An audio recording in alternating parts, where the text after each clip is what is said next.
niveau libre en ce moment. Non, mais vous pouvez mais rigoler sur ça. Moi, je rigole pas sur ça. J'ai pas d'humour sur ça. Non, mais arrête d'en faire des caisses. On est plus concernés que toi. Donc arrête d'en faire des caisses.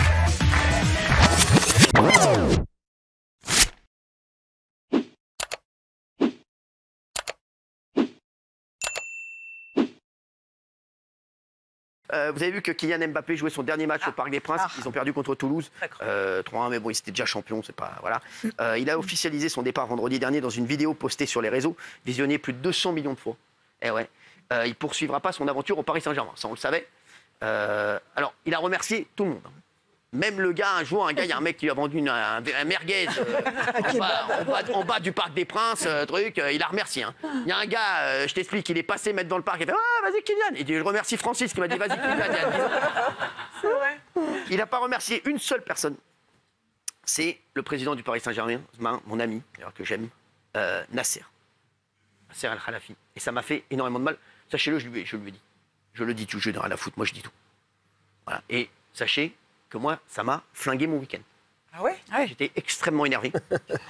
Et moi, j'avais dit un truc. Mais là, je vais vous dire ce que j'ai dit. Je vais vous dire ce que j'ai dit. Déjà, on va voir la vidéo. Attention, ça va secouer. Regardez. Attention, ça va secouer. Allez-y. Salut à tous, c'est Kylian. C'est ma dernière année au Paris Saint-Germain. Je ne vais pas prolonger. C'est beaucoup d'émotions, beaucoup d'années où j'ai eu la chance de faire partie du plus grand club de France. Je voudrais remercier tout d'abord, bien sûr, les coéquipiers, l'ensemble des entraîneurs, les directeurs sportifs, l'ensemble des gens au club, les kinés, les intendants, les gens de la performance, tous les gens dans les bureaux, campus, tout le monde. C'est difficile. Je pensais pas que ça allait être aussi dur d'annoncer ça, de quitter mon pays. J'ai pas toujours été à la hauteur de l'amour que vous m'avez donné pendant 7 ans, mais j'ai jamais voulu tricher, j'ai toujours voulu être performant. Merci à tous, j'espère qu'on va finir cette année avec un dernier trophée. Sachez que vous resterez pour mon cœur pour la vie. Ici c'est Paris et au revoir. Voilà, on restera pour son cœur pour Paris, pour la vie. Voilà, donc nous oui, mais pas Nasser Al-Khelaifi. C'est quand même le président qui l'a ramené. Je vais vous dire ce que je dis. D'abord, je voudrais faire un point équilibré, parce qu'il y a eu un clash apparemment entre Nasser Al-Khelaifi et Kylian Mbappé avant le match contre Toulouse. Absolument. Donc, quand Mbappé a fait sa vidéo, le club n'était pas au courant. Donc, le président du club voit ça et découvre qu'Mbappé fait une vidéo d'adieu sans le solliciter et sans le remercier. Surtout. Donc, dimanche, hier, au Parc des Princes, pour le dernier match de Mbappé, le président lui dit « J'aimerais bien avoir une explication ». Il le convoque avant l'échauffement. Ils vont dans une salle. Et là, on dit que les murs ont tremblé. C'est un clash verbal hallucinant. C'est-à-dire que le président n'a pas compris que Mbappé n'a pas eu un mot pour lui, alors qu'il lui a accordé le contrat du siècle. Bien sûr. Il faut bien le dire. Donc, du coup, les murs ont tremblé. C'est inadmissible. Ils se sont fâchés. L'échauffement a même été retardé de quelques minutes, le temps qu'Mbappé rejoigne ses coéquipiers. Et il a eu un hommage à minima des ultras du PSG, le CUP, les ultras, le collectif ultra parisien. Mais le club est resté très en retrait et le président n'a pas digéré. Il faut savoir aussi que le président voulait récupérer la prime de fidélité, voulait récupérer de l'argent de Mbappé. Alors, on va expliquer, parce que, a priori, il y a comme... En fait, je vous explique. Le Real Madrid va acheter Kylian Mbappé au PSG, mais pour 0 €. Oui, exactement. Il est libre. Il est libre. Donc le fair play aurait voulu que Kylian Mbappé re-signe peut-être même un contrat avec le PSG là, pour 2 ans et qu'il dise « Je pars cette année, mais vous donnez un billet au Paris Saint-Germain de 50, 100 millions d'euros. Voilà, comme ça au moins tout le monde est content. Moi je pars au Real, le PSG a gagné un petit peu d'argent sur moi alors qu'il aurait pu en gagner plus en plus. Et voilà. Et il y a aussi cette prime qu'il va toucher en arrivant au Real Madrid. Bien sûr. Et le Paris Saint-Germain, normal, aurait aimé qu'il fasse le geste de dire « Je vais donner la moitié de cette prime, 50 millions, au Paris Saint-Germain. » Voilà, c'est histoire de faire un geste. Absolument. Et il ne l'a pas fait. Et c'est vrai que moi, je vais vous dire, ce que j'ai dit, moi, alors, c'est normal, moi, je suis team Nasser Al-Khelaifi, je défends toujours mes amis. Et en plus, je trouve que là-dessus, il n'y a même pas de débat. Tu remercies ton président quoi qu'il arrive. C'est lui qui t'a fait venir, c'est lui qui t'a fait le plus gros des contrats. Moi, en vrai, et moi, ce que j'avais dit, moi je l'aurais même pas fait jouer contre Toulouse. Mais ça, moi, je l'aurais même pas fait. J'aurais dit terminé, ça joue plus. Ça va être plus cohérent. Elle est terminée, il joue plus, il reste chez lui, merci. Il dit, vous savez quoi? J'ai dit, vous savez quoi? Il ira dans les tribunes et il dira bonsoir à tous les téléspectateurs, tous les spectateurs, un par un. Comme ça, voilà. Et puis voilà, il y a la finale de la Coupe de France quand même, il va le faire. La finale de la Coupe de France, je l'aurais pas fait jouer. Non plus. Mais jamais de la vie. Jamais de la vie. Il ne joue pas la finale de la Coupe de France. Et là, il va jouer. Pas de débat. Là, il va jouer. Alors je sais pas, mais moi, je l'aurais pas fait jouer. Sachez-le que pour moi, il joue pas. Je suis désolé. Mais en plus, j'ai rien contre lui. Vraiment, je vous dis, moi, c'est juste que je suis très. Voilà, vous le savez, je suis proche de Nasser, que j'adore et qui est un mec comme ça, qui est un mec droit. Franchement, c'est un mec droit. On dira, Nasser, il fait jamais d'entourloupe à personne. Le président du PSG, jamais. On le sait. Il est droit, il n'y a pas d'embrouille. Et forcément, voilà, j'aime bien que les gens qui travaillent avec lui soient aussi droits que lui. Et c'est vrai que c'est inadmissible ce qui s'est passé. Je suis désolé. En fait, ils ne se parlent plus depuis des semaines. Oui, mais alors, mais tu remercies ton président. Et alors, une vidéo, tu dis je remercie. Moi, j'étais sûr qu'à la fin, il allait faire. Et je remercie surtout Nasser El Khelaïfi qui m'a. Voilà. Non, mais c'est vrai que ça manque de panache, ça manque de classe, ça manque d'un. Voilà, à un moment donné, déjà, c'est hyper marketé tout ce qu'il fait, tout ce qu'il dit, comment il le dit et tout. Il n'y a rien d'humain, il n'y a pas d'émotion et tout, c'est complètement plat. Et effectivement, il s'en serait tiré encore mieux à la fin, en concluant un peu une sorte de bravoure comme ça. Et évidemment, on a eu des différends et tout ça, mais je remercie mon président. Et ça aurait été méga classe. Et ça aurait peut-être l'évité de se faire siffler le soir au parc. Je vous le dis, ça va se secouer. Siffler, hein. Bien sûr, il s'est fait siffler, mais parce que les supporters, les supporters, malgré tout, je vous le dis, ils aiment leur club. Quoi qu'il arrive, et voilà. Alors, il a fait une joueur. Et je vais vous dire un autre truc, vous savez, j'ai eu Nasser El Khelaïfi, téléphone que, voilà, et je lui ai dit, je vais vous dire, je vais te le dire, Nasser, tu n'as pas gagné la Ligue des Champions avec Mbappé, mais tu la gagneras certainement sans lui. Je veux dire, tu ne l'as pas gagné avec Kylian Mbappé la Ligue des Champions. Donc, franchement, à la limite, il s'en aille. Le seul petit truc qui me chagrine, c'est qu'ils partent pour 0 €. Il part libre. Ça, il part libre. Ça, il y a de plus en plus de joueurs. C'est comme ça. Mais ça, ils font tout ça pour avoir les sous à la signature. Exactement. Ce que tu devais donner au PSG, ils le gardent pour eux. Ils le gardent pour eux. Mais question de novice, pourquoi il ne l'a pas remercié d'après vous? Pourquoi il a voulu marquer le coup en ne le remerciant? C'est la guerre, en fait. Je pense qu'il a vraiment voulu montrer qu'il était. Franchement, il faut y aller. Pour détester Nasser, je peux vous dire qu'il y a très peu. Il n'y a pas un joueur, moi, j'en ai vu des joueurs. J'ai parlé même à des anciens entraîneurs. J'ai eu encore Galtier au téléphone, qui est un pote aussi, Christophe Galtier. Il adore Nasser. Il est plus au PSG, il adore Nasser. Il m'a dit ça s'est toujours très bien passé avec lui. Ancelotti adore Nasser, même s'il est parti. Je vous le dis, tout le monde adore Nasser. Non mais c'est vrai. Il n'y a pas un mec qui va dire du mal de Nasser El Khelaïfi. Le seul, voilà, ça s'est mal passé. Mais bon, après, t'es fair play. Je suis désolé. Excusez-moi, mais moi, je trouve ça vraiment, c'est catastrophique. C'est catastrophique et c'est pas bon. C'est pas bon. Moi, je sais pas ce qu'on pense. Voilà, après, là, il va jouer l'Euro, etc. Alors, Emmanuel Macron a... Je peux vous poser une question indiscrète? Bien sûr. Parce que je sais que vous connaissez bien Didier Deschamps et que Didier Deschamps l'adore, adore Kylian Mbappé. Qu'est-ce qu'il en a pensé? Est-ce que vous en avez parlé avec lui? Joker. Ok. Merci. On va dire, mais... non, mais c'était une question parce que malgré tout, c'est aussi... Didier Deschamps au match contre Dortmund. Ouais. Didier Deschamps était là. Voilà, Didier... Alors, je vais vous dire, Didier Deschamps... C'est la sélection avant tout. Je parle vraiment... Didier Deschamps, c'est un mec... Il est pragmatique. Oui. Kylian Mbappé, le seul truc qu'il aurait... Le seul truc... Et vous savez ce qu'aurait pu faire le PSG? Et je vais vous dire. Et moi, c'est ce que j'aurais fait. Sachez-le, je l'aurais fait. Et là, ça aurait été catastrophique. Et j'en ai même parlé à Didier Deschamps. J'en ai même parlé avec Didier. Je lui ai dit, à partir du moment où Kylian Mbappé, on savait qu'il allait partir, moi, je vais vous dire, terminé. Plus d'entraînement, plus de match. Il va dans les tribunes, il fait plus un match. Donc ça veut dire qu'il est pendant 5 mois, il ne touche pas un ballon, il y a l'Euro derrière. Tu lui flingues son euro, je peux te dire. C'est ce qu'ils avaient fait au début, il avait mis au loft. Oui, mais ils auraient dû le garder. Pour moi, je vais te dire, tu ne joues plus, c'est terminé. Tu t'en vas comme ça, sans rien, sans donner, et on n'a pas pris 1 € sur toi. Tu arrêtes, c'est terminé, tu ne joues plus. Pour moi, je l'aurais fait. Et c'est vrai que Nasser, comme c'est un seigneur, et Nasser, je te le dis, c'est un seigneur, parce qu'il aurait très bien pu le faire. Bon, après, la Ligue des Champions. En Ligue des Champions, voilà, on a perdu avec Mbappé, on aurait pas. Voilà, donc je vais te dire, qu'est-ce qu'on aurait fait? Peut-être qu'on aurait fait la même prestation. Avant qu'il y ait cette situation, il s'est passé quelque chose avant. Mais en fait, le club voudrait une partie de la prime à la signature. Le club voudrait que aussi Mbappé renonce à sa prime de fidélité de 80 millions. Pourquoi il ne remercie pas Pour ça, parce qu'ils ne sont pas d'accord financièrement. Il y a plein de désaccords financièrement. Voilà. Bah oui, mais l'argent, c'est quand même le nerf de la guerre. Il y a plein de joueurs qui arrivent en fin de contrat, ça ne les empêche pas de remercier quand même le club et de... Oui, mais Nasser se sont trahis. Ça s'est mal terminé. Ils se sont trahis. Ils se sont trahis, je le comprends. Voilà, il savait, je pense que le président savait depuis 1 an que malheureusement Kylian Mbappé allait faire ce choix. Non. La question s'était posée. Non. Ils avaient espoir. Non, ils avaient espoir. Peut-être espoir de le re-signer. Et moi, je vais te dire un truc. C'est ce que j'ai dit aussi à Nasser. Je vous le dis, je vous donne. Moi, j'ai senti dans la communication du club que je vais te dire, non, pas c'était un peu compliqué cette année, que les carottes étaient cuites. Oui, non, mais excuse-moi, je peux te le dire. Non, ils y croyaient encore, et ils y croyaient encore il n'y a même pas très longtemps. Même après qu'il l'ait dit, il y a eu un moment où ils ont fait le dîner là. On s'est dit que Kylian Mbappé allait rester, etc. Il y a eu un petit moment de il voulait qu'il reste ou pas? Oui, il voulait qu'il reste. S'il l'aime pas, pourquoi ils veulent le garder? Non, il voulait le garder, mais après, lui, il voulait partir. C'est le grand buteur du club quand même. Voilà. Mais le truc, c'est qu'à un moment, tu penses à ton équipe. Après, je vais vous dire, moi, je pense que le PSG, vous savez, c'est comme touche pas à mon poste. On a eu des chroniqueurs qui sont partis. Et l'émission est plus forte. Et la marque est plus forte même que moi aujourd'hui. Non mais je vous le dis, si. Je vais vous dire, le PSG est plus fort. Le PSG est plus fort que Kylian Mbappé. Je suis désolé. Et Kylian Mbappé, je vais te le dire, à un moment, c'est vrai qu'à un moment, il y a eu un petit moment où on ne savait pas trop s'il allait rester ou pas. Mais en vrai, Nasser, il a été extrêmement fair-play avec lui. Il lui a proposé plein de choses. Après, qu'il s'en aille. C'est son rêve, il va aller au Real Madrid, qu'il y aille. Mais qu'il y aille avec fair play. Et je vais te dire autre chose que j'ai dit à Kylian Mbappé, que je vous dis, que j'ai dit à Nasser.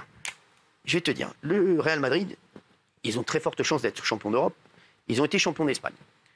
C'est beaucoup plus valorisant d'être ballon d'or avec le PSG et de gagner les Ligues des Champions avec le PSG que de la gagner avec le Real Madrid. Le Real Madrid, ils n'ont pas eu besoin d'Mbappé pour gagner la Ligue des Champions. Et ils vont la gagner encore cette année, je te le dis. Alors là, s'ils ne la gagnent pas, je dis, c'est pas ma bouliche que je mets là. Là, je peux vous dire, je mets tout. Attention quand même. Parce qu'il n'y avait plus rien. Si Dortmund gagne, je fais toute l'émission en allemand l'année prochaine. Donc c'est vraiment, alors je te le dis, c'est sûr et certain. Mais il va aller au Real. Le Real, pas sûr que l'année prochaine, il soit champion d'Europe. Et déjà, il ne jouera pas à gauche que Vinicius va être ballon d'or. Déjà, cette année, il ne sera pas ballon d'or. Ça va être Vinicius le ballon d'or. C'est sûr et certain, pratiquement sûr, il va être champion d'Europe. Après, il y a la Copa América. Donc, je vais te dire, aujourd'hui, c'est inadmissible ce qui s'est passé. Et je le redis, parce que je me permets de le dire, parce que je le connais bien. Nasser Al-Khelaifi, je ne connais pas. Est-ce que tu connais des gens qui t'ont déjà dit du mal de Nasser? Non. C'est la vérité. Honnêtement, non. Jamais. Même des gens tristement partis. C'est un mec qui parle à tout le monde, à tous les gens du PSG. Le mec, il est cool avec tout le monde. C'est un amour de mec. Et là, tu peux pas lui planter un couteau dans le dos comme ça. Et puis, tu peux pas ne pas le faire croquer. Je suis désolé. Fais croquer. Tu dis, tu t'arranges avec le Real. Tu dis, il faut donner un petit billet au PSG. Et là, il serait parti avec panache. Là, je suis désolé. Je suis un petit peu déçu. Et après, peut-être qu'il va réussir au Real, on lui souhaite de réussir. Mais en tout cas, c'est compliqué. Et surtout, il a tellement d'argent, est-ce qu'il est encore à 20-30 millions près avec tout ce qu'il gagne? Non, ne crois pas ça. Non, mais c'est une question. C'est une question. d'argent qui t'en veut. Il va aller prendre les 30 millions. Ne crois pas ça. Regarde Daniel. Elle pourrait être chez elle tranquillement. Je te le dis, elle est là à donner de sa personne. En revanche, c'est pas très tactique parce que Nasser Al-Khelaifi, il est très puissant aussi au niveau européen puisqu'il est président de l'ECA, la présidence des clubs européens. Et bon, on sait qu'il y a beaucoup d'enjeux entre les clubs, entre les gros clubs. Bien sûr. La guerre va continuer entre Madrid et entre le PSG. C'est pas forcément très tactique de sa part. Il peut y avoir des lendemains moins heureux pour lui. Et Nasser, j'espère qu'il s'en souviendra en tout cas. En tout cas, je serai là pour lui rappeler. Quatrième, il méritait beaucoup mieux. Slimane. Franchement, il a été exceptionnel. Pour moi, et je le dis pas parce que je le kiffe. Slimane aurait dû gagner, je suis désolé. Non, mais c'est le vrai gagnant, parce que là, on a voté pour une chanson. Et c'est un excellent titre. Exactement. Pour moi, c'est le vrai gagnant de la soirée. Pour moi aussi. Pour moi, c'est lui et Nemo. Il y en a trois, en fait. C'est Nemo, Eden et Slimane. Alors, il aurait pu finir troisième, Slimane. Il est passé à ça, puisque c'est l'Ukraine qui a... C'est à ça de ma mère, je sais. Non, mais je sais. Ça. Non, mais... Parce qu'il n'a pas eu beaucoup de votes du public. Non, mais c'est surtout... À moins que l'Ukraine et la Croatie. De vote du jury aussi, surtout. En fait, le jury qui vote la veille, et en fait, le jury de professionnels vote la veille. Ne vote pas sur la prestation qu'on voit le samedi soir, absolument. Et la veille, Slimane a raté sa prestation. Il était meilleur. Notamment sur la partie où il chante à cappella. On éloigne le micro, il a chanté... Moi, je vais te dire, Slimane ne rate jamais sa prestation. Non, mais... Alors, il a été exceptionnel. Pour moi, c'est la meilleure prestation de la soirée. En direct, ça a été le meilleur. Franchement, bravo mon Slimane, que j'embrasse, qui était très ému d'ailleurs qu'on le soutienne, comme ça, sachez-le. Vraiment, je l'ai soutenu. Alors nous, on ne pouvait pas voter pour la France, parce que la Français ne peut pas voter pour un Français. Imaginez si c'était comme ça au présidentiel. Peut-être pas plus mal, peut-être pas plus mal. Regarde, on y va.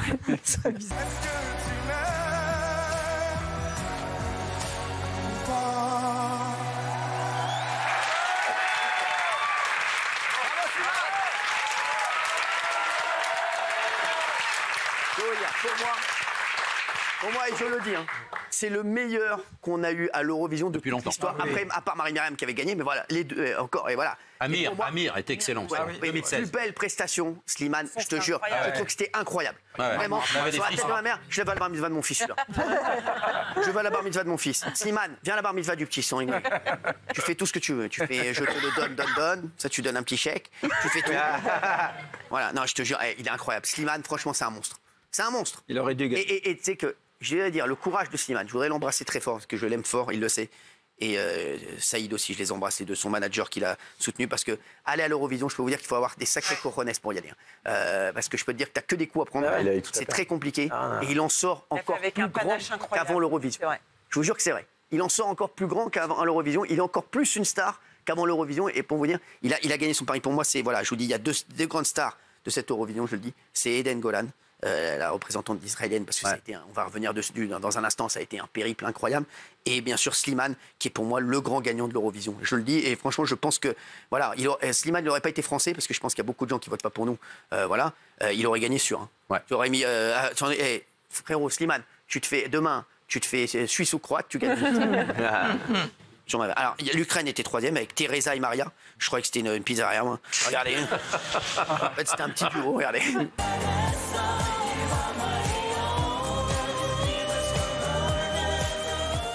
Insupportable.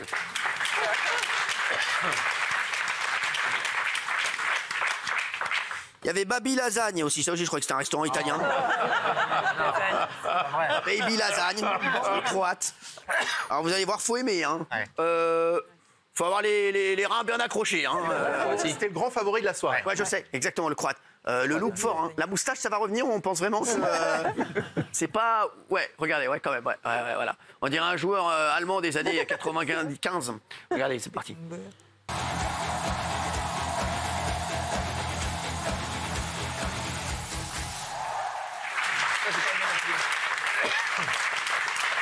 Ah ouais. Bon, alors on va revenir bien sûr sur... Alors lui, donc il est deuxième, et le premier, bien sûr, c'est le Suisse. Vous voulez revoir la prestation? Non, c'est bon. Non, c'était sympa. Franchement, j'ai bien aimé, moi. The Code, voilà, 591 points, il a gagné. Il était favori lui aussi, pas mal. Il était dans les 5. Il était bien placé, mais il était dans le top 5. Bah écoutez, c'est très bien. Allez, on va revenir bien sûr sur toutes les polémiques sur l'Eurovision, et Dieu sait qu'il y en a eu. Et on va revenir bien entendu une à une sur les... Alors déjà, le candidat néerlandais exclu. Qu'est-ce qui s'est passé avec ce candidat néerlandais? Parce que c'est vrai que c'est un truc de fou. Donc exclu juste avant sa participation. Qu'est-ce qui s'est passé, Mickaël? On a un peu l'impression qu'il a un peu pris pour tout ce qui s'est passé, pour toutes les polémiques qui se sont déroulées depuis cette dizaine de jours en Suède. Il a eu un comportement qui est clairement inadmissible. C'est la première fois que ça arrive depuis la création. C'est la première fois que ça arrive. Et clairement, il a eu un comportement inadmissible. On a pu le voir vis-à-vis de la candidate israélienne, mais il n'est pas le seul. Oui, la grecque. Voilà. Là, il y a la grecque.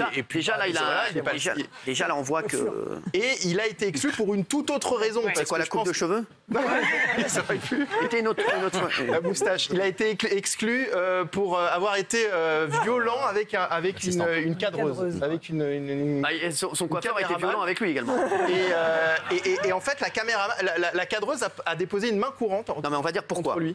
On va dire pourquoi. La raison de cette exclusion, c'est qu'il aurait eu un mouvement menaçant exactement envers une cadreuse. Cette cadreuse. En fait, qu'est-ce qui s'est passé? Parce qu'il ne voulait pas être filmé à côté de la candidate israélienne, c'est ça ou pas l'histoire? Alors, il y a eu plusieurs histoires comme ça. Il a refusé de s'asseoir à côté d'elle lors des conférences de presse. D'accord. Donc ça, c'est une chose. Et après, il se met le drapeau néerlandais. Il s'est mis le drapeau sur la tête quand il passait à côté d'elle. Ouais. Donc il a eu un comportement très choquant. Maintenant, l'UER, dans son communiqué, a dit que son exclusion n'avait rien à voir avec ce comportement. Ouais. Donc on a l'impression un petit peu que l'Eurovision marche sur des œufs avec cette histoire, et que ils ont décidé de trouver un autre argument. Il y a une main courante déposée contre lui, et donc on ne peut pas le faire concourir, donc on l'exclut. Mais c'est une première, parce que pendant toute la soirée, personne n'a expliqué ça aux téléspectateurs. Et en fait, ils n'ont pas changé le numéro d'ordre de passage des candidats. Ce qui fait qu'on passe du 4 au 6. sans explication, c'est du jamais vu. C'est une première qui est courante aussi. Exactement. Allez, on va parler de toutes les polémiques. On va parler notamment, bien entendu, de la participation d'Israël a vivement été critiquée cette année. Certains estimant que le pays n'avait pas sa place au sein de ce concours. Il y a eu de nombreux appels au boycott, mais également de nombreuses manifestations jeudi lors de la demi-finale. Et la militante pour le climat, Greta Thunberg, j'ai jamais aimé elle, de toute façon. Ah, je l'ai jamais aimé, vraiment. Greta Thunberg, non, mais sans rigoler. Elle a dit qu'il faut manger 2 pouces de maïs et allez, non mais sans rigoler, arrêtez de faire des UV à Bernard Montiel, c'est devenu une héroïne mondiale. Greta Thunberg, Greta Teubé, oui, excusez-moi. Non mais sans rigoler, c'est Greta Teubé, c'est la reine des teubés. Excusez-moi, elle a appelé au boycott de l'État d'Israël au concours de l'Eurovision. Alors que franchement pour moi c'est tout mélangé, ça n'a rien à voir. C'est un concours de chant. Sinon dans ce cas-là, il faut parler de l'Azerbaïdjan. Greta Thunberg, Greta Teubé, elle essaie de faire parler d'elle. J'ai jamais aimé celle-là. Regardez et vous me direz ce que vous en pensez après. Et il y a Arthur qui l'a massacré aussi sur un post sur Insta qui a dit ah oui, alors plus fort que cette minorité bruyante qui monopolise non-stop les antennes face à Greta et tous les crétins hurlant leur haine. Bon voilà, et donc lui aussi il a pas aimé Greta Teubé. C'est Greta Teubé pour moi maintenant, je vais l'appeler. Non mais qu'elle aille voir le géant vert pour faire du maïs et qu'elle arrête de nous gonfler. Montrer que c'est scandaleux et inexcusable de la part de l'Eurovision de laisser Israël participer alors que le pays commet actuellement un génocide.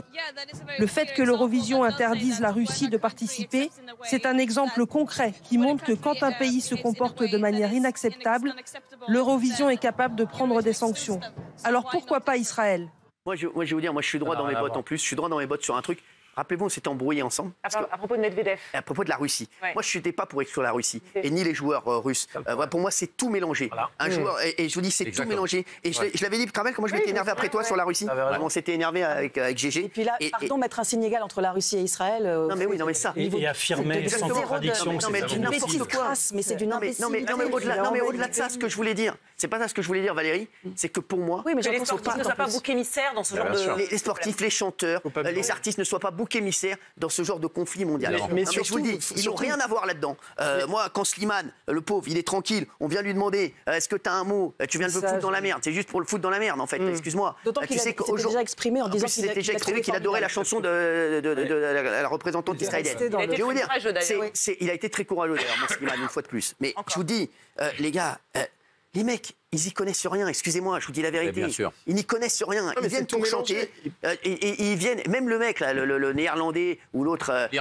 L'Irlandais. C'est Bambi Tug. Bambi Tug, c'est lui, c'est le premier concurrent qui a dénoncé Israël. Hein. C'est ça, c'est irlandais. Ça, c'est Bambi Tug, et puis après, c'est Mambo, le candidat de Suède. Et il y a eu la candidate grecque aussi. On va revenir là-dessus, on l'a tout ça. Juste, regardez, parce que cela, lors de la cérémonie, donc elle s'est faite huer, Eden Golan, pour moi, c'est scandaleux.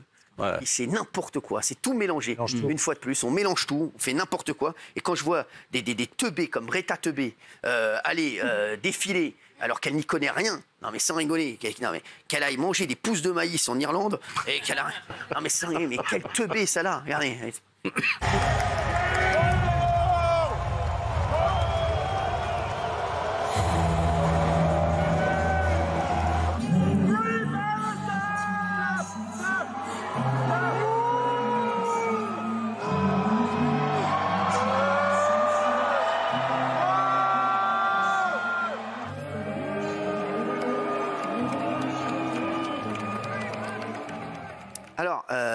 C'est important parce que les huées qu'on entend là, on les a pas autant entendus à la télévision. Mais c'est vrai. Alors évidemment, il s'accentue sur la fin de la chanson parce que c'est au moment où elle chante en hébreu. Donc c'est à ce moment-là que les huées sont les plus forts. Et beaucoup pensent que la télévision suédoise aurait rajouté des applaudissements pour les masquer, parce que c'est vrai qu'à la télé, on les a beaucoup moins entendus. Alors, elle s'y attendait puisqu'elle s'est carrément préparée à chanter sous les huées. Regardez, c'est un truc de fou. Regardez. Avec son staff.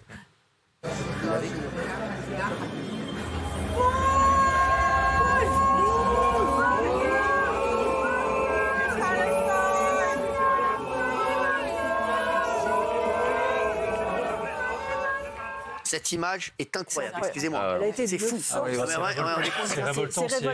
À quel moment on trouve normal qu'une gamine de 20 ans qui vient chanter soit escortée par 100 policiers, qu'on lui interdise de sortir de sa chambre d'hôtel parce qu'elle risque de se faire lyncher. Enfin, à quel moment on trouve ça normal? Et ça a été relayé par vos amis de la LFI encore. C'est Gugus de la LFI. Non mais c'est Gugus de la LFI qui ont demandé à ce qu'elle soit sortie du concours. Les Gugus de la LFI qui font dès qu'il y a une connerie à faire, ils se sentent obligés de la faire. Non mais sans rigoler, ils ne connaissent pas les règles de l'Eurovision. C'est militante pour la paix en plus. Mathilde Panot qui a appelé à voter Slimane. Alors que c'est formidable d'appeler à voter Slimane, sauf qu'en France on peut pas. Elle n'y connaît rien, Mathilde Panot. Elle s'appelle Panot. Elle tombe toujours dans le panneau. Non mais ah oui, Mathilde Panot. C'est pour ça qu'elle s'appelle Panot. Tu sais, c'est les ancêtres. Je te le dis. Bah oui, Mathilde Panot. Surtout cette jeune fille, quel rapport elle a avec la politique de Benyamin Netanyahu? Gilles Verdez. De grâce. Mais quel rapport? Ne mélangeons pas tout. En plus, c'est une militante pour la paix. Elle s'est jamais exprimée sur... Alors oui. Moi, je suis entièrement d'accord et c'est très bien qu'Israël participe. Je ne suis pas pour le boycott. Ça, je ne transige pas là-dessus. Après, il ne faut pas être dupe. L'Eurovision, ce n'est pas un concours de chansons, c'est un concours de géopolitique. On le dit ici depuis des années. C'est de la politique. Donc il est tout à fait normal pour moi que, par exemple, quand on est voté pour l'Ukraine, qu'ils aient gagné, ils étaient nuls, on a voté pour eux, je trouve ça formidable. Et on a le droit aussi de faire une manifestation pro-palestinienne. C'est un concours de chant. Non, c'est pas vrai. C'est de la politique. Tu dis n'importe quoi. C'est pas de la politique, c'est de la politique dans les votes. Parce que, mais pas du tout, parce que dans les votes, il y en a qui votent pour un tel ou pour un... S'il vous plaît. Parce que qui votent pour un tel ou pour une telle, parce qu'ils ont des affinités avec tel ou tel pays. Mais tu dis n'importe quoi, c'est pas un concours politique.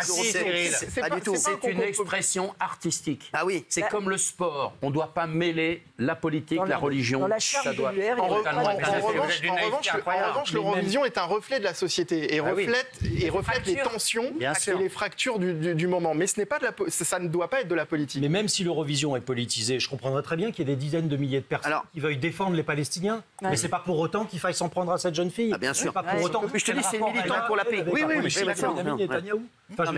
est d'accord avec ça.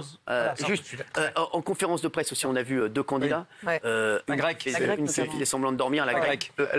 Et un autre, c'était quoi? C'était le candidat néerlandais. Le candidat néerlandais qui se met un drapeau sur la tête. Est-ce qu'on les a, ces images, s'il vous plaît? Merci. On les a. Voilà, je l'avais demandé ce matin, mais ils ont dû s'endormir quand je les ai demandés. Voilà.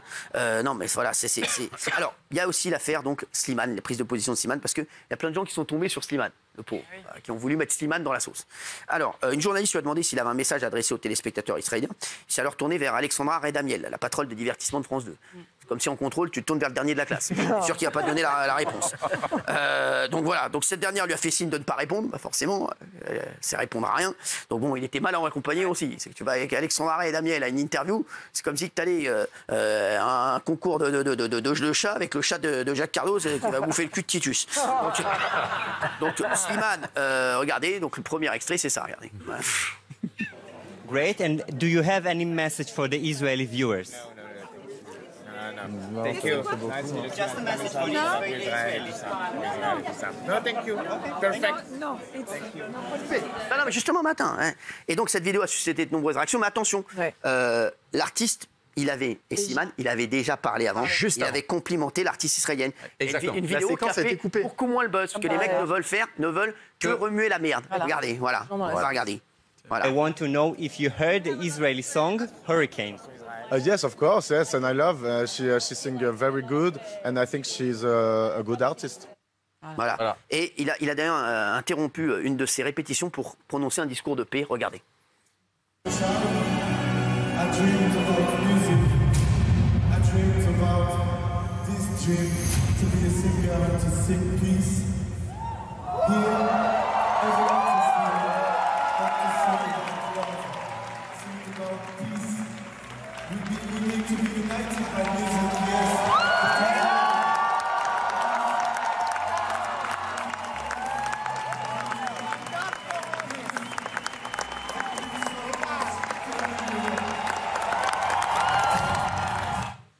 Alors, donc il y a une chaîne flamande aussi qui a interrompu la diffusion du programme. Hein. Qu'est-ce que vous en pensez de ça, Gilles Verdez? Oui, moi je suis quand même étonné de la réaction de Slimane à la deuxième question, parce qu'on a l'impression quand même qu'il fuit. Arrête un peu de mettre Slimane dans la sauce. C'est quoi? T'es plus dans la sauce que Slimane, je te le dis. Exceptionnel. Il vient de répondre. Il vient de répondre. Non, mais alors, 2 minutes. Bien sûr, qu'est-ce qu'il va dire? Arrête un peu. Toi, tu sais quoi? T'as dit des trucs beaucoup plus graves dans l'émission que Slimane, là. Donc je te le dis. Occupe-toi de toi. Vous me demandez mon avis? Non, je te demandais ton avis sur la chaîne flamande qui a interrompu la diffusion du programme. Ça, c'est honteux. Voilà, d'accord. Mais ça, c'est honteux. Là-dessus, je suis... Et l'artiste suédois Eric Saadé. Mais moi, je trouve ça honteux. Si on n'est pas content qu'il y ait Israël, on n'y va pas. Voilà. Ils n'y vont pas, c'est tout. Si le Néerlandais, il se met son drapeau sur la tête, il déshonore son pays. Il y a le Suédois également qui est... Le Suédois, il avait un kéfier autour du poignet, en fait. Le Malmo Arena, il s'appelle. Voilà. C'est interdit, ça, en fait. Sur la ça tête. c'est interdit en fait. Ah oui, la charte de l'UER dit pas de politique, pas de signe. Ils ont même la jeune femme qu'on a vue tout à l'heure. Ça te prouve bien que c'est pas un concours politique. Bah oui, voilà. C'est dans la charte de. Dans les votes, il y a de la géopolitique parce que forcément, il y a des affinités entre tel ou tel pays, mais c'est pas un concours politique. Allez, tiens, Polska, on parlait de vous, tiens, parce que vous avez fait Jordan Deluxe. Oui. C'est très bien, j'adore Jordan. Vous avez évoqué pas mal de choses. Il y a un sujet qui, je pense, va beaucoup intéresser nos téléspectateurs. Vous avez parlé argent-salaire. Combien gagne Polska sur TPMP? Écoutez, je vais le découvrir avec vous. Et, je dirai juste après la réponse que je ne la connais pas, si c'est mérité ou pas. A priori... peu de chance. Voilà, je vais voir. Si, écoutez, vous déciderez quand vous l'emploierez. Pour l'instant, je peux dire ce que j'en pense. Et Jordan Deluxe, alors cette photo, c'est sa meilleure. Cette photo-là de Jordan Deluxe, c'est sa meilleure. C'est quand il est là, juste, regardez Gilles Verdez à poil. Regardez, c'est parti, allez. Quand on s'appelle Polska et qu'on est toute nouvelle chroniqueuse sur Touche pas à mon poste, on touche combien par émission? Ça, je peux le dire de toute façon. Oui. Moi, je m'en fous. Je dis, je touche 600. Ah, c'est pas mal, hein? 600 € par émission? Oui. C'est un beau salaire, hein?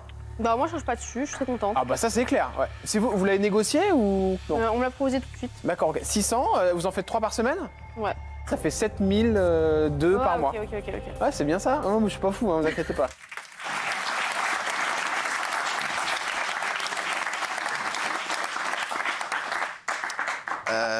Franchement... On va se parler. C'est quand même le plus beau poste de France. Non, mais vous trouvez que vous les méritez? Bah oui. Parce que mais quand on est ici, on donne de sa personne, et puis on donne de son image. Il n'y a pas tout le monde qui peut supporter. Il y a plein de gens qui sont partis. Non, il y en a surtout qu'on a... Peu de gens sont partis, beaucoup ont été remerciés. Moi, je trouve que je travaille dur. Travailler dur? Où ça? Dans le nez. Ça pour savoir. Si vous avez une autre activité, n'hésitez pas à nous le dire. Vous êtes clashé avec un chroniqueur autour de la table, Guillaume Janton. C'est quoi cette histoire? Ouais, il paraît qu'elle s'est clashée avec Janton. Non, c'est rien. Si, attendez, on va regarder. Non, mais les mecs, arrêtez avec cette histoire parce que je vais crever l'abcès. C'est pas lui, regardez. Guillaume Janton, la première fois que je suis venue sur TPMP en tant qu'invité, il m'avait déglingué. Ouais. Vraiment, il m'avait déglingué. Et du coup, quand je suis arrivée en tant que chroniqueuse, je me suis dit, comment ça va se passer? Ouais. Mais bizarrement, ça s'est très bien passé. En parallèle, on avait une sorte de projet ensemble. Ouais. On a travaillé sur quelque chose qui au final, on l'a arrêté. Et c'est à cause de ça qu'on s'est embrouillé, en fait. Il me boudait, il me parlait plus. Quand on se voyait à TPMP, il me disait même pas bonjour. Ah ouais? Ah ouais, genre il disait bonjour à tout le monde, moi il me disait pas bonjour. C'était la guerre, vraiment. Et là, comme il a dit, on s'est réconciliés. Mais c'est dommage, parce qu'on était vraiment, pour moi, on était potes, on était amis, et là, on l'est plus. C'est vrai. Non, c'est vrai. Non, c'est vrai. Et en fait, c'est vrai qu'on s'est pas trop entendu la première fois. Et après, on a travaillé ensemble parce que j'avais un client qui voulait absolument travailler avec elle. Donc, je lui ai proposé une belle embellie. Et moi, j'ai trouvé qu'elle avait du talent, donc j'ai voulu un peu lui produire des vidéos sur YouTube et tout avant qu'elle fasse l'émission. Et ça s'est pas très bien passé. Et voilà. Mais bon, on est en bon terme. Guillaume est insupportable. Voilà. C'est ça, vous voyez, entre quelqu'un qui a du filtre et... C'est pour ça que c'est vous que je vais interroger. Non, vraiment, il est insupportable. Pourquoi? Non, mais Guillaume, en pote, il est cool, mais au travail, il est insupportable. Quoi, vraiment, genre quoi? Ouais, insupportable, je le supportais pas. Genre quoi? Il marcelait. Je suis exigeant. Ouais. Ah, vraiment? Exigeant. Non, mais je l'adore, hein, Polska, mais elle fout rien. Elle se lève à 15h, elle répond pas. Je l'adore. Et franchement, je vais vous dire sincèrement, en plus, je me suis pris la tête à ce sujet-là quand elle est venue la première fois. C'est du gâchis, parce qu'elle a une vraie personnalité, elle a du talent, mais elle bosse pas, elle glande rien. Il m'envoie des messages à 3h du matin pour travailler, ça va pas ou quoi? Mais ça va, 4h, pas 3h, c'est pas vrai. Ah non, parce qu'il paraît que vous vous réveillez tard, c'est ça? Oui. Bon. Mais parce que je travaille dur, du coup, faut le temps de se régénérer. Moi, je vous appelle jamais, vous avez vu. Franchement, moi, je vous appelle jamais. Non, c'est vrai, mais lui, c'était un peu... Et je l'ai aidé même au début, je l'ai aidé même à préparer l'émission, c'est toutes les premières émissions. Vous voulez que je vous dise, vous savez quelle est la différence entre Guillaume Janton et moi? C'est quoi? Guillaume Janton, au contraire, il faut le prendre bien. c'est quelqu'un qui s'intéressait à vous. Alors que moi, j'en ai rien à carrer.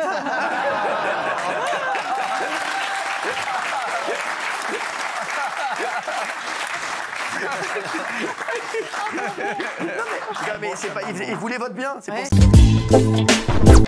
L'ancienne candidate de Secret Story, Nathalie Andréani, annonce être multimillionnaire grâce aux plateformes de charme. Nathalie Andréani est devenue une figure emblématique de contenu pour adultes.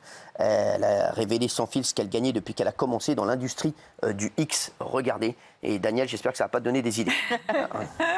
Bon, tout ce que j'ai gagné sur les plateformes depuis quelques années, tu veux que je te montre des chiffres, je te les montre, je te les envoie. Enfin, si toi, tu es à l'aise avec ça, oui.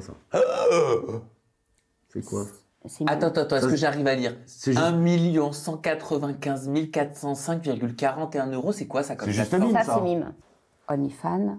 1 047 528,22 €. Ça, c'en est encore une autre. Parce 359 000. Et vous multipliez les plateformes? Oui, j'en ai 5. Donc c'est pour ça que tu dis multimillionnaire? Bah oui. Mon dernier bilan actuel, 1 93 000. Et sans passer chez Hanouna, sans Jérém Star. Tu vois ce que je veux dire? Sans passer chez nous. C'est vrai qu'il était venu ici en fait. Et c'était chez Sam Dira. Et c'est vrai que. Non, mais c'est incroyable. Donc là. J'avais rencontré une fois, j'avais fait une séance photo avec elle où elle venait de commencer sur le mime. Et elle fait des vidéos qui ne sont pas des vidéos pornographiques, je tiens à le dire, parce que j'en ai regardé quelques-unes. Non, ils sont érotiques. Elle est nue, mais c'est pas. Oui, visiblement, t'es plus dessus que moi. Apparemment, là, on a des vrais journalistes. Encore une fois. Je vous dis les infos. Elle fait des vidéos, elle fait des photos sexy, elle fait aussi des sextapes. Elle fait aussi un peu de sextape, mais comme tout le monde. Non, pas comme tout le monde. Entre guillemets. En tout cas, elle me montrait son téléphone. Elle venait de commencer et elle postait les vidéos. Et il y avait un petit clic à chaque fois que quelqu'un commandait une vidéo. Elle les vendait. Je me souviens à l'époque, c'était 300 € la vidéo, une vidéo qui durait 2-3 minutes, 3-4 minutes, 300 et toutes les 3 secondes, c'est cling. 300 € toutes les 4 secondes. C'était hallucinant. Hallucinant. Non, mais c'est fou. Et c'est que en ce moment, par exemple, elle a que 300 abonnés. Que 300 abonnés. En tout, elle en a eu 20 000, je crois, dans toute l'histoire. Donc ça veut dire que chaque personne a dépensé 50 € en moyenne, ce qui est énorme. Le panier moyen, entre guillemets, il est énorme. Et là, il y a une autre candidate qui s'est lancée il y a pas longtemps sur Mime. Il y a un influenceur qui s'est un peu moqué d'elle sur les réseaux. Il y a un mec qui a dépensé 7 000 € en une semaine sur son compte pour avoir des contenus. Non, mais c'est fou. Ça pousse les gens à dépenser des fortunes. Elle a plus de 3 millions d'euros, là, elle a gagné. Oui, parce qu'il y a 1 million d'euros par an, en gros. 1 million d'euros. Toutes plateformes confondues, elle en a 4 ou 5, elle l'a dit. 1 million d'euros par an. C'est du chiffre d'affaires, mais encore, c'est énorme. Une très belle maison en Corse et tout, c'est une embellie. Bravo pour incroyable. Et moi, j'aurais adoré aussi faire ça. S'il n'y a pas eu d'enfants, je me serais volontiers lancé dans ce genre de contenu. Vos enfants, ils ont 55 ans, donc vous pouvez y aller. Non, 23, la petite à 23. Comment? C'est tes enfants qui t'en empêchent? J'ai pas envie que mes enfants voient des mais sinon, vous le feriez, oui. Oui, autrement, si j'avais pas eu d'enfants, je l'aurais fait. C'est de l'argent facilement gagné en se faisant plaisir. C'est pas facilement gagné, moi, je trouve. Facilement, on comprend. Moi, je trouve. Facilement, quand t'as des facilités. Non, mais il faut le dire aux jeunes filles qui regardent. Le sentiment que offrir son corps et utiliser son corps comme un outil pour gagner de l'argent, c'est pas facile et c'est pas facilement gagné et ça a un prix et le prix c'est que tu peux aussi passer de l'autre côté et devenir de plus en plus loin, voilà, de plus en plus loin et basculer dans plein de choses et donc il faut dire à ces jeunes filles que c'est pas de l'argent facile, il faut les prévenir de ça. Et après, dans son cas, ça dure. Et que les images, ça dure à vie. Elle se retrouve toujours. Après, dans son cas, elle a quand même déjà un certain âge. Elle a l'air totalement consentante. Elle a eu plein de vie avant et elle a le droit aussi de gagner l'argent comme elle veut. Oui, tout à fait. Daniel. Moi, ça me choque. D'abord, ces sommes-là me choquent et c'est bien que Valérie dise ça. Enfin, tu dis c'est parce que j'ai des enfants, mais la morale, ça te dérange pas. Et puis, il n'y a rien d'immoral là-dedans, c'est pas illégal. On va dire à une gamine, fais des études, fais un métier. Oui, la morale là-dedans, en quoi c'est immoral? C'est pas du trafic de drogue, c'est pas du trafic d'armes, il n'y a pas de trafic d'organes, il n'y a pas de trafic d'enfants. Est-ce que tu aurais envie que ta fille fasse ce métier? J'ai envie que ma fille soit heureuse, elle fera bien ce qu'elle veut de sa vie. Après, sa fille, elle est majeure, elle fait ce qu'elle veut. Elle fait ce qu'elle veut, elle veut qu'elle soit heureuse. Tu racontes. Non, mais c'est pas ça, mais en revanche. Toi, ta fille, tu lui dirais quoi? Je veux qu'elle soit heureuse, c'est tout. Elle fait bien ce qu'elle veut de sa vie. Après, elle est en médecine, elle n'est pas du tout là-dedans, mais voilà, mais elle fera bien ce qu'elle veut. Mais le message qu'on envoie, c'est ça, et c'est bien de le dire, que ce n'est pas de l'argent facile. Il peut y avoir ensuite du harcèlement. C'est facile par rapport à quand tu travailles à l'usine et que tu travailles 12 heures par jour. Il a dit attention, oui, ça peut paraître facile, mais il y a beaucoup de choses négatives. Et il faut vraiment le marteler parce que cette interview est dangereuse parce qu'on a l'impression que c'est super. Est-ce que c'est pas de la... je pose la question, de la nouvelle prostitution. Oui, c'est ce sur quoi le gouvernement est en train de travailler. Il y a des députés qui commencent à dire, est-ce qu'on ne serait pas dans une nouvelle forme de prostitution? Absolument rien à voir. Non, ça n'a rien à voir. Ça n'a absolument rien à voir. La prostitution, c'est tu travaillais sous les ordres d'un souteneur qui te prenait les 3 quarts de ton argent, qui mettait dans sa poche, qui se baladait en manteau de fourrure dans Paris, pendant que toi, tu turbinais sur le trottoir. Ça, c'est les gens qui sont indépendants, ils travaillent depuis chez elle, avec son mari, elle fait ce qu'elle veut, elle met les vidéos qu'elle veut. Une nouvelle forme. Comme ça. Non, mais je vais vous dire quelque chose. Moi, si j'étais une prostituée, je préfère faire ça. Oui, bien sûr. Bien sûr, absolument. D'être dans un trottoir. Elle utilise l'intelligence artificielle où ils ont en projet de vouloir le faire, l'un et l'autre, pour pouvoir communiquer, d'après ce que j'ai pu comprendre, avec des consommateurs. Et donc, il n'y a aucune, c'est vrai que aucun sexe dans l'histoire. Et juste Jean-Michel, c'est vrai que c'est Kelly, d'ailleurs, qui vous dit que vous êtes un connard. Ah oui, ça c'est possible. Elle dit qu'il y a des prostituées c'est vrai qui travaillent toutes seules. Elle a raison. Aujourd'hui, là vous me parlez d'un truc là, Jean-Michel Maire, vous avez quand même 20 ans, vous avez quand même 40 ans de retard. On voit que. Au contraire, je suis très en avance sur vous. Non. Mais il y a beaucoup de filles qui sont en train de dire que les acteurs porno sont des prostituées. Mais non. Calme-toi, c'est pas parce qu'on parle de ses amis là. Calme-toi 2 secondes. Non mais c'est vrai. Oui, mais calme-toi 2 secondes. On n'a pas dit ça. Non mais oui. Non mais on n'a jamais vu prendre quelque chose autant à cœur. Calme-toi. Calme-toi 2 secondes. Replace tes cheveux, tranquille. Je vais te dire. Ce qu'on est en train de te dire, c'est que Valérie, s'il te plaît, le métier même de prostituée, c'est plus le même qu'avant. Il y a beaucoup de prostituées qui travaillent alors que. Bien sûr. Ah oui, donc tu dis. Oui, non, mais si tout à l'heure tu nous donnes l'exemple. Allez, en plus il est devenu amnésique, tu vois. Ça t'a rendu amnésique de faire des conneries. Souteneur et tout ça, Jean-Michel. Là, oui. On parle d'une forme d'ubérisation du sexe où les jeunes filles, en fait, vendent des charmes ou prennent des rendez-vous avec des gens en région via Internet, etc. Jean-Michel. Donc, c'est pas anodin quand même, je veux dire, il s'agit de la vente de son corps. Non mais d'accord, mais la nouvelle forme de prostitution, il est colère là-dessus. Franchement, je l'ai jamais vu comme ça. Non, je connais le sujet, c'est tout. La nouvelle forme de prostitution, c'est aussi parfois des jeunes... c'est bien. Pour une fois qu'il connaît un sujet, laissez-le kiffer, c'est bon. Non, et ne vous trompez pas, c'est pas que du virtuel et c'est pas que seules qu'elles font ça. Il y a de plus en plus de gens qui se spécialisent là-dedans, qui font du management et qui managent plein de filles. Et en fait, la réalité, c'est que les filles gagnent souvent très peu d'argent, voire pas parce qu'elles sont étudiantes. Au début, c'est des photos un peu sexy, des photos de leurs pieds, c'est 10 balles, 20 balles, 30 balles. Après, c'est moi, est-ce que tu peux te déshabiller entièrement, ce sera 100 balles. Et puis un jour, c'est tiens, tu vas coucher avec un mec, et ce sera 1000 balles. Et puis on en a marre de te voir avec ce mec-là, donc ce sera un deuxième mec, et tu n'auras peut-être pas envie de coucher avec lui, ce sera 5000 balles. Et il se retrouve avec des demandes complètement farfelues, et c'est là pas du gain qui fait. Après, on ne les juge pas, il y en a qui ont le droit de le faire, mais c'est vrai qu'il faut assumer les conséquences, et ça peut être un espèce de tourbillon, parce qu'on s'habitue à l'argent, facile, et après, se retrouve à faire n'importe quoi. On aurait aimé avoir la vie de Polska qui en a fait ça. Malheureusement, elle est en train de vomir dans le couloir. Alors, elle a affirmé qu'elle ne travaillait pour aucune personne juive et qu'elle n'avait aucun partenaire, aucun agent qui est juif ou quoi que ce soit. On regarde sa story et on en parle ensemble. J'ai pas vu la story, moi j'ai juste vu des trucs passer. Parce que bon, c'est vrai que je suis pas très story, mais et puis je regrette pas quand je vois ça.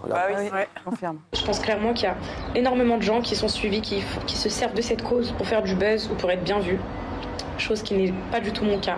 C'est pour ça que j'ai du recul sur la situation. Vous connaissez ma position. Pour moi, c'est le principal.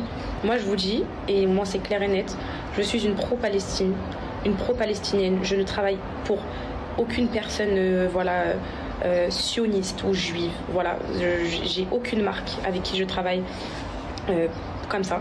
Je n'ai aucun partenaire, je n'ai aucun agent qui est juif ou quoi que ce soit. Je travaille avec mes marques. Je ne vais pas dire que c'est tous des rebeux, mais c'est tous des gens de notre communauté et tout. Ouais, c'est dramatique. Alors, en plus, Poupette Kenza, c'est vrai qu'elle m'a souvent appelé en plus pour que je la produise. Comme par hasard, ça ne la gênait pas que vous soyez juif, vous? Non, elle a dû oublier. Visiblement. Ça avait peut-être pas. Je crois que j'étais bouddhiste. Non, franchement, c'est fou. C'est fou ça, quand on a besoin d'aide. Alors, on va revoir tout et puis après vous nous donnerez votre avis.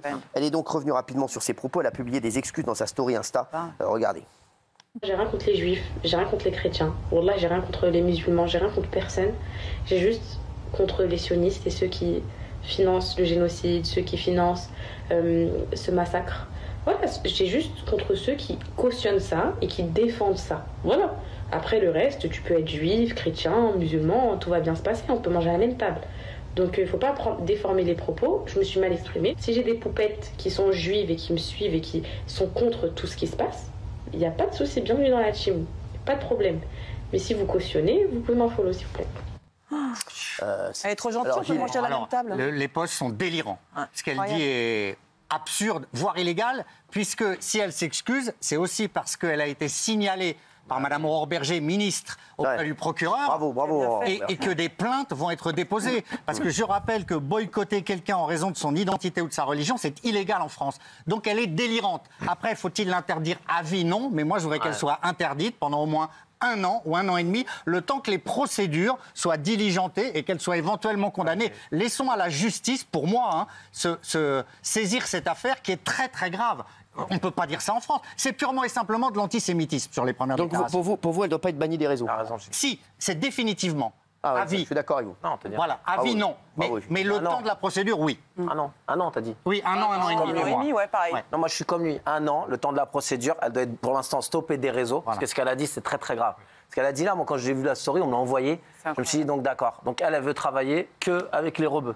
Donc, ça veut dire que moi, demain, si je fais son raisonnement, si je veux acheter de la viande, je ne vais pas acheter de la viande chez les rebeux. Je ne vais pas acheter de la boulangerie, mon boulanger est juif. Je ne vais pas acheter chez le boulanger juif. C'est de la discrimination, ça. C'est de la discrimination au travail, c'est de la discrimination en tout, en tant que nature humaine, c'est de la discrimination. Et c'est surtout, elle fout un bordel incroyable. Alors qu'elle veuille défendre une cause, c'est légitime, c'est son problème, c'est son choix personnel. Mais elle est suivie par énormément de monde et elle a la mémoire courte. Parce que moi, Instagram, ça appartient à qui? Facebook, ça appartient à qui? Tu es en train de parler sur un support, c'est à qui Instagram?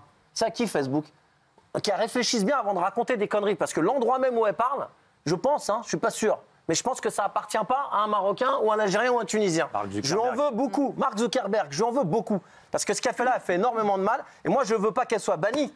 Je veux qu'elle aille devant un tribunal et qu'elle réponde parce qu'on me dit tout le temps, on me dit, ça c'est puni pénalement. Quand tu t'en prends à un black, quand tu t'en prends à un arabe, quand tu t'en prends à un juif, quand tu t'en prends à un chinois, un asiatique, peu importe, c'est puni, ça s'appelle du racisme. Alors où on me dit que la France, elle accepte ça, et on a le droit d'être puni de racisme, on a le droit de le faire, et elle a rien, ou on la met devant un tribunal et on dit ça par contre, t'as pas le droit de le dire, c'est interdit. C'est pour ça que je veux qu'elle soit juste suspendue des réseaux, mais je veux qu'elle aille devant un tribunal. Mais quand t'es olive en ce moment. Non mais vous pouvez rigoler sur ça. Moi je rigole pas sur ça, j'ai pas d'humour sur ça. Non mais arrête d'en faire des caisses, on est plus concernés que toi. Donc arrête d'en faire des caisses. Non mais parce que là t'as dit une phrase, on n'a rien compris, mais c'est pas grave. Merci Géraldine. Non moi je trouve que Raymond et Gilles ont absolument tout dit, mais en revanche, pardon Raymond, mais défendre une cause ne doit pas te rendre antisémite. Il n'y a aucune cause qui justifie l'antisémitisme. Et aujourd'hui, il faut le dire, il faut l'avouer, il faut le redire. La société française est gangrénée par un antisémitisme insupportable. Les actes antisémites ont flambé. Il n'y a aucune religion aujourd'hui qui est attaquée comme la religion juive. Et c'est insupportable aujourd'hui que des influenceurs qui sont totalement bas de plafond et de tout et d'intelligence, qui ont une bêtise crasse, qui sont complètement incultes en plus, qui n'ont aucune idée de ce qui se passe, qui ne comprennent rien, comme nous ici d'ailleurs autour de cette table, tellement c'est compliqué la situation et qui ne peuvent même pas nous expliquer quoi que ce soit de la situation, prennent parti comme ça et en fait, malgré tout, alimentent un antisémitisme qui est juste insupportable parce qu'aujourd'hui, les Juifs de France, on en parle moins, on n'en parle plus, mais les Juifs de France aujourd'hui, ils ont peur. Ici, ils ont peur. Oui, je voudrais lire parce qu'elle a à son retour en fin de journée, parce que le compte Instagram de l'influenceuse est resté bloqué pendant près de 24 heures seulement. Je trouve que c'est quand même très léger. C'est très bien ce qu'il a dit. C'est quand même très léger. Alors à son retour en fin de journée, elle a publié un communiqué. Chers tous, chères toutes, je prends mon stylo ce matin car hier, mercredi 15 mai, j'ai tenu des propos graves, mais qui en réalité ne reflétaient pas du tout le fond de ma pensée. Avant tout, je tenais à présenter mes excuses à toutes celles et ceux que mes propos ont légitimement pu heurter, choquer ou indigner. Je partage avec vous mon quotidien sur les réseaux sociaux de façon spontanée. La magie de la technologie qui me permet d'être très proche de vous implique parfois que j'oublie mon statut de personnalité publique et que je m'exprime sans trop réfléchir. Vous l'avez remarqué. Ainsi, je souhaite préciser que je voulais réellement dire hier, personne ne peut rester indifférent à ce qui se passe actuellement à Gaza et la situation dramatique du peuple palestinien m'affecte tout particulièrement. Alors que nous vivons des temps très sombres pour l'humanité, je ne veux pas rajouter à la haine entre les êtres humains, c'est ce qu'elle a fait. J'ai commis un abus de langage qui a malheureusement créé la polémique. Un abus de langage ? Oui, et elle appelle ça un abus de langage, dire je ne travaille pas. Ce qui sous-entend, je n'ai pas envie de travailler avec des juifs, ou je n'ai dans mon entourage aucune personne qui est juive, ni mon agent, ni une marque, ni ceci, ni cela. C'est un abus de langage ? Non, c'est un délit, madame. Ça s'appelle de l'antisémitisme. J'ai bien conscience qu'être juif est avant tout une religion, une croyance qui appartient à chacun, dans le plus grand respect de la liberté de conscience, de culte et de religion, que je respecte plus que toute autre chose. Qu'est-ce qu'elle raconte ? Ce que je voulais dire, c'était simplement que je ne souhaitais pas avoir de collaboration commerciale avec une société qui soutiendrait le massacre en cours sur le territoire palestinien.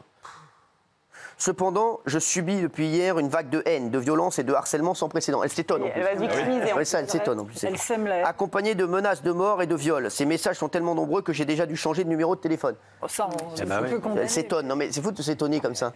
Non, mais les gens font des conneries après. Mes propos, aussi graves qu'ils soient, ne justifient en aucun cas un tel acharnement et constituent des infractions pénales. Par ailleurs, j'ai appris que le gouvernement français avait chargé la délégation interministérielle à la lutte contre le racisme, l'antisémitisme et la haine anti-LGBT de réaliser un signalement auprès du parquet compétent afin que des poursuites pénales soient engagées contre moi. Selon moi, il est lamentable et dangereux que le gouvernement français m'utilise et me jette en pâture à des fins politiques, et ce alors que je subis déjà une vague de harcèlement très préoccupante. N'importe quoi. En fait, c'est rétropédalage. Non, mais elle comprend rien. C'est délirant. Enfin, là, c'est ses conseils, c'est pas elle. Hein. Ils lui ont dit on essaie de limiter les dégâts, mais sauf qu'ils en rajoutent. Moi aussi, j'ai dû attaquer. Je finis en rappelant que rien ne justifie la mort de civils innocents, d'un côté comme de l'autre, qu'une vie humaine a autant de valeur qu'une autre vie, quelle que soit sa religion, son ethnie, sa couleur de peau, ses croyances. Je souhaite de tout mon cœur que la paix revienne au plus vite dans tous les endroits qui connaissent de terribles conflits. Et que les otages soient libérés aussi. Elle se réveille aujourd'hui. Elle se réveille aujourd'hui. Pour finir, je tiens à vous dire que j'ai appris de mon erreur. Je vous présente encore une fois mes excuses pour cette faute grave. Voilà, mais involontaire. Je ne pense pas qu'elle ait appris de son erreur. Moi, je voudrais la condamner à regarder l'histoire de l'antisémitisme en 4 épisodes qui est disponible sur la plateforme Canal. Même moi, qui suis beaucoup avec énormément d'intérêt ces questions-là, j'ai appris énormément de choses. Il y a beaucoup d'amalgames aujourd'hui et elle ne peut pas utiliser le mot sioniste, qui est une nouvelle façon de faire de l'antisémitisme sans le dire. C'est ça aujourd'hui dans la société française. Ah ben on ne prononce pas le terme Comme juif. elle est moins aguerrie, on dit sioniste. Voilà. Ah ben ça doit être moins grave, donc j'utilise sionisme. Moi, je lui rappellerai que sioniste, ça veut dire quoi? Ce sont des gens qui, simplement, ont voulu rejoindre la terre d'Israël parce que ça fait 3000 ans que les Juifs sont persécutés de toutes parts. Et encore une fois, elle regarde cette série documentaire sur Canal, elle comprendra tout, j'ai pas besoin de lui faire de leçons, et elle verra que le sionisme, c'est la possibilité de rejoindre une terre pour juste être en paix et vivre en paix. C'est très grave de confondre les mots pour vouloir juste défendre les Palestiniens. Encore une fois, ça n'a rien à voir. Bien entendu que tout le monde voudrait que les Palestiniens vivent en paix et ils ont le droit de vivre en paix. Ce qui se passe à Gaza aujourd'hui est absolument horrible. C'est pas pour autant qu'il faut s'en prendre aux Juifs, qu'il faut s'en prendre. La société israélienne, elle est cosmopolite. Il y a plein de gens qui disent des choses très différentes. Ils viennent de partout dans le monde. Ils ne sont pas forcément tous d'accord avec la politique de Netanyahou. Et en tous les cas, ils ne sont évidemment pas d'accord avec la mort de civils palestiniens. Donc il ne faut pas tout confondre. Et il ne faut surtout pas jeter la haine sur une population. Et ne soyez pas dupes, elle ne se serait jamais excusée si elle n'avait pas senti que c'était chaud pour elle, au-delà du gouvernement, des marques avec qui elle parle. Parce qu'elle parle des marques qu'il faut boycotter parce qu'ils soutiennent soi-disant le génocide, ce qui est complètement faux. Mais là, c'est les marques qui vont la boycotter, elle. Et par ailleurs, sa prise de parole, c'est pourquoi? C'est parce qu'il y a un block-out 2024 et que c'est parce qu'elle avait déjà peur, pas pour le peuple palestinien, mais pour son compte en banque. Attends, Benaïm, là, vous parlez, on comprend rien. On va d'abord expliquer. Je vais vous expliquer comment on fait. Alors, d'abord expliquer quelle est l'opération Blackout 2024. Les téléspectateurs, il y en a plein qui ne savent pas ce que c'est. Donc vous dites un truc, on n'est même pas, voilà, les gens ne sont pas au courant. Non mais il faut d'abord expliquer ce que c'est. Ah oui. C'est une opération qui encourage à bloquer de nombreux influenceurs et personnalités publiques parce qu'ils n'ont pas pris part. C'est un mouvement qui invite des utilisateurs à se désabonner, à bloquer des célébrités restées silencieuses sur la guerre à Gaza. L'objectif étant de faire baisser leur nombre de followers afin de leur faire perdre de l'argent.